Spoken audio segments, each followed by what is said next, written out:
Has the stock market already called the 2024 election? Let's dive into the details because we saw in Argentina the right-wing libertarian, the candidate who wants to get rid of the peso and the central banks, win the election, causing that stock market to soar with names like GGAL up 18% in a day and names like YPF up 40% in a day, which had the liberals crying on the streets.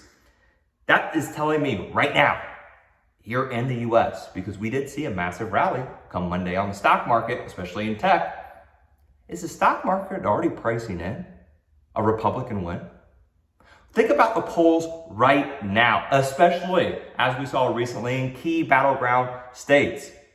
Biden falling, Trump, let's say he is the nominee, doing very, very well. It could be a landslide, and despite recession, Jerome Powell, inflation fears, the overall economy with employment numbers, that has already been priced into the stock market.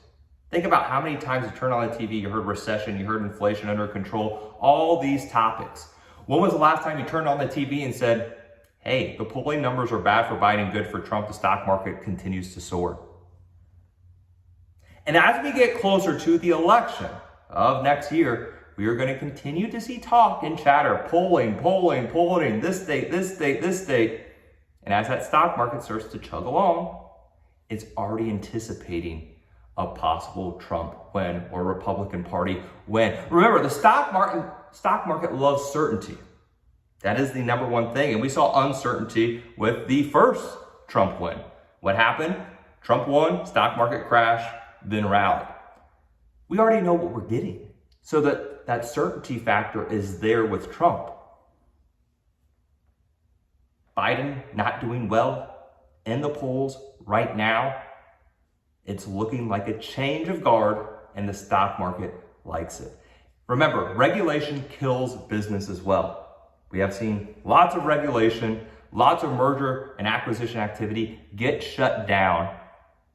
And that is telling me that the names, because we all know the Magnificent Seven has held up the stock market, the names that aren't in that seven list, your big stocks that are on 52-week highs carrying the market, the names that have been burdened with left-wing politics and regulation, those names can finally see a move to the upside. So what names are they? What kind of sectors? I'm talking about banking.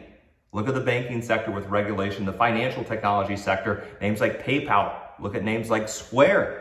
Over the past, month or so, look at that rally starting to come. And a lot of these stocks are near 52-week lows, so they have a lot of reversion to the mean. You also have names, Bank of America, Wells Fargo, Citigroup, in the banking sector. You have transportation stocks, which we all know with little Pete there, who has been regulation on all the airlines and the FHA. You have names like Delta already starting to make a move. You have Delta management already buying shares of stock. Look at names like United. Look at names like American Airlines. Those names have been beat down so badly.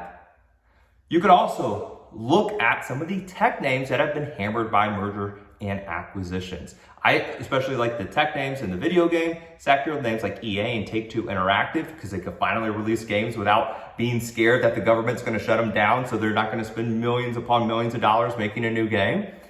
And also, too, look at biotechs. One of the sectors that have been hammered with regulation because nothing could get approved has been healthcare. The biotech sector has been handcuffed for so long. If Trump gets elected, and we saw what he did with with Moderna, with Pfizer, getting these approvals so quick with the vaccine back in the day, look at the biotech sector. And you don't have to pick individual companies. You could just play XBI or IBB for the large cap biotechs. These names have not done well. There's no denying that under a Biden administration, you could see a change of guard. You could see a change finally in the stock market where you don't have to be crowded in Amazon, Netflix, Google, Microsoft, names like that, which will be very fun as a trader and as an investor because that presents opportunity. So despite the politics, left, right, middle, I don't think our RFK Jr. can win, although sounds fantastic. Be forward looking. That's what the stock market is. Like, leave a comment. I want to hear your opinion, and make sure you subscribe. I'm out.